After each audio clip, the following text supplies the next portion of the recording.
नमस्कार सभी को 37 इन्फो चैनल में आपका फिर से स्वागत है। आज के वीडियो में मैं आपको दिखाऊंगा कि अपने Xiaomi इलेक्ट्रिक स्कूटर 6 प्रो पर टायर प्रेशर मेंटेनेंस को आसानी से कैसे सक्षम करें।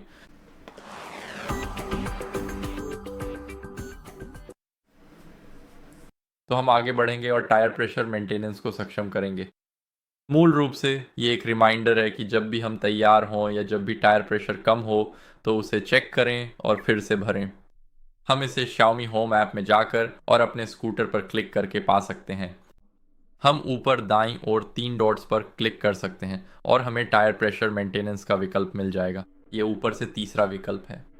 हम इसे सक्षम कर सकते हैं और बस इतना ही। अब आपको समय समय पर प्रेशर चेक करने के लिए आसानी से रिमाइंडर मिल जाएगा और बस इतना ही। तो मुझे उम्मीद है कि ये वीडियो आपके लिए मददगार रहा होगा। अगर ऐसा है तो लाइक, सब्सक्रिप्शन और कमेंट ज़रूर करें और मैं आपको अगले वीडियो में मिलूँगा। अलविदा।